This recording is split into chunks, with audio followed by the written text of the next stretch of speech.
મુકુંદભાઈ, મેષ અને વૃષભ રાશિના જાતકોનો આજનો દિવસ કેવો રહેવાનો છે? દર્શક મિત્રો, વાત કરી રહ્યા છીએ આપણે ગોચરના ગ્રહોની 12 રાશિ ઉપર કેવી અસર. તો શરૂઆત આપણે કરવાની છે મેષ રાશિથી. મેષ રાશિ કે જેના અક્ષર છે અલય, તેનો સ્વામી બને છે મંગળ મહારાજ. મેષ રાશિ વાળા જાતકોને આજે કામકાજની અંદર ઉચ્ચાટનો અનુભવ થતો જણાશે. આજના દિવસની અંદર તમારી ઉશ્કેરાટના કારણે વાણીમાં દોષ થઈ શકે, માટે ગરમ મિજાજ નહીં રાખવાનો, ઠંડો મગજ રાખવાનો, કારણ કે શાંત ચિત્તે કરેલું કામ તમારા જીવનમાં સમસ્યાઓને દૂર કરે છે. આજના દિવસમાં વિવાદિત કાર્યોથી તમે દૂર રહેજો.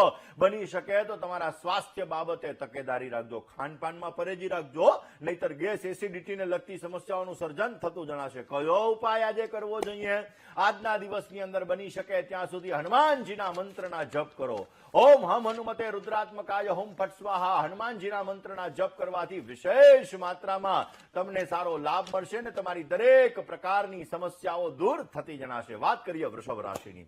વૃષભના અક્ષર છે બહુ, જેનો સ્વામી બને છે શુક્ર મહારાજ. વૃષભ રાશિ વાળા જાતકો માટે આજે માનસિક ચિંતાનો અનુભવ થતો જણાય. આજના દિવસની અંદર પતિ અને પત્ની આ બંનેના વિચારોની અંદર થોડી ઘણી અસમાનતા રહેશે. કામકાજની અંદર આજે તમને ઓછો સહયોગ મળી શકશે ને પરિવારની વિરુદ્ધ જઈ અને કોઈ પણ કામ ન કરવું તમારા માટે લાભદાયી છે. આજે તમારે વિશેષ લાભ જોઈએ છે તો આજના દિવસની અંદર હનુમાનજીના મંદિરે જાઓ, કાળા અડદ અર્પણ કરો, હનુમાનજીના મંત્રના જપ કરો અને ન્યા કોઈ ગરીબ વ્યક્તિ બેઠો હોય ને એવા ગરીબ વ્યક્તિને ભોજન કરાવજો. તમને વિશેષ માત્રામાં લાભ મળી શકશે. દર્શક મિત્રો, મુકુંદભાઈ પંડ્યા. મુકુંદભાઈ, હવે મિથુન અને કર્ક રાશિના જાતકોનો આજનો દિવસ કેવો રહેવાનો છે? દર્શક મિત્રો, વાત આપણે કરી રહ્યા છીએ ગોચરના ગ્રહોની ત્રીજી રાશિ ઉપર અસર. ત્રીજી કઈ રાશિ? તો કે મિથુન રાશિ. મિથુન રાશિ કે જેના અક્ષર છે કચ્છ અને ગજ, એનો સ્વામી બને છે બુધ મહારાજ. મિથુન રાશિ વાળા જાતકો માટે આજના દિવસની અંદર સહકર્મચારી વર્ગના કામ, ખાસ કરીને એના સંબંધોની અંદર તમને સુધાર મળી શકે. આજના દિવસની અંદર કામકાજના ભારને તમે હળવો બનાવી શકો અને નાના સાથીઓથી આજે તમારે સંભાળ રાખવી બહુ જ જરૂરી છે. આજના દિવસની અંદર સંતાનને લગતા પ્રશ્નોનો હળવાશથી તમને અનુભવ થતો જણાય અને વિશેષ માત્રામાં આજે તમને સારો લાભ મળી શકે. કયો ઉપાય કરવો? તો આજના દિવસની અંદર હનુમાનજીના મંદિરે જવાનું, આંકડાની માળા અર્પણ કરવાની, તમને વિશેષ લાભ રહેશે. વાત કર્ક રાશિની કરીએ. કર્કના અક્ષર છે ડ ને હ, જેનો સ્વામી બને છે ચંદ્ર મહારાજ. કર્ક રાશિ વાળા જાતકો માટે આજે કારણ વગરના વાદ વિવાદથી તમારે દૂર રહેવું બહુ જ જરૂરી છે. ધન કરતા પરિવારને વિશેષ મહત્વ આપો અને પરિવારનું તમે ધ્યાન રાખો, તમને સારો લાભ મળી શકશે. આજના દિવસની અંદર જમીન મકાનના કામકાજની અંદર તમને થોડી ઘણી ચિંતાનો અનુભવ થઈ શકે અને પરિવારના પ્રશ્નોનું પણ આજે તમને સમાધાન મળતું જણાશે. સારો લાભ જોઈએ છીએ તો હનુમાનજી મહારાજની સામે બે હાથ જોડી નતમસ્તક વંદન કરીને ઓમ રામ રામાય નમઃ આ મંત્રનો તમે જપ કરજો, અવશ્ય તમને સારો લાભ મળી શકશે. દર્શક મિત્રો, મુકુંદભાઈ પંડ્યા. મુકુંદભાઈ, હવે સિંહ અને કન્યા રાશિના જાતકો રાહ જોઈ રહ્યા છે કે ભાઈ આજનો દિવસ તેમનો કેવો રહેવાનો છે? દર્શક મિત્રો, વાત કરીએ ગોચરના ગ્રહોની પાંચમી રાશિ એટલે કે સિંહ રાશિની. સિંહ રાશિ કે જેના અક્ષર છે મ અને ટ, જેનો સ્વામી બને છે સૂર્ય મહારાજ. સિંહ રાશિ વાળા જાતકો માટે આજના દિવસની અંદર ચિંતા અને વ્યથા હળવી બનતી જણાશે. આમ પણ ચિંતા ચિતા સમાનાસ્તિ. દર્શક મિત્રો, ચિંતા અને ચિતા છે ને, ચિંતા છે એ જીવતા મનુષ્યને બાળે ને ચિતા છે મૃત્યુ પામેલ વ્યક્તિને બાળે. માટે સિંહ રાશિ વાળાએ ચિંતા ન કરવી તમારા માટે હિતાવહ રહેશે. પરચુરણ વ્યવસાયમાં આજે તમને સારો લાભ મળી શકશે અને આજના દિવસમાં દલાલી વાળા કામકાજની અંદર લેણા દેણી તમારે બહુ જ સારી છે.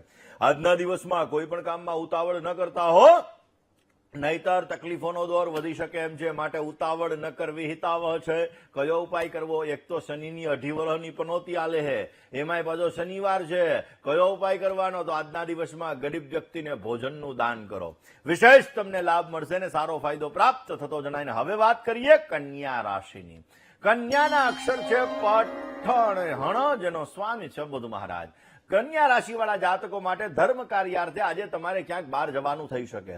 આજના દિવસની અંદર સ્નેહીજનો સાથે મિલન મુલાકાત થાય, મુલાકાત તમારા માટે લાભદાયી રહેશે. આજના દિવસની અંદર તમને ઉત્તમ આનંદની અનુભૂતિ થઈ શકે અને ધન પ્રાપ્તિ માટે આજે તમારે વધારે પડતી મહેનત કરવી પડી શકે. આજે તમારે સારો લાભ જોઈએ છે તો કન્યા રાશિવાળા જાતકોએ આજના દિવસની અંદર હનુમાન અષ્ટકનો પાઠ કરો. અવશ્ય તમને સારો લાભ મળશે ને તમારા કાર્યો સિદ્ધ થતા જણાય. દર્શક મિત્રો, આના અક્ષર ર અને ત, જેનો સ્વામી છે શુક્ર મહારાજ. તુલા રાશિવાળા જાતકો માટે આજે દરેક કામકાજની અંદર તમને અનુકૂળતા રહેતી જણાશે. સ્વાસ્થ્ય બાબતે આજે તમારે તકેદારી રાખવી બહુ જરૂરી છે.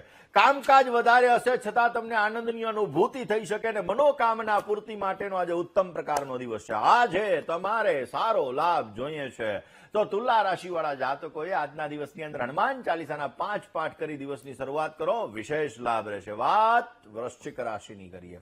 વૃશ્ચિકના અક્ષર છે ન અને ય, જેનો સ્વામી બને છે મંગળ મહારાજ. વૃશ્ચિક રાશિવાળા જાતકો માટે તમારા જ વિચારો તમને ખોટા લાગતા જણાશે. આજના દિવસની અંદર તમારા અંતરાત્માના અવાજને સાંભળજો અને અવાજને ઓળખજો. વિશેષ તમને લાભ મળશે. માનસિક શ્રમથી આજે તમને થાકનો અનુભવ થતો જણાય ને ગણતરીપૂર્વક આજે તમારું કામ નહીં થાય. માટે આજે સાવચેતીથી કામ કરજો.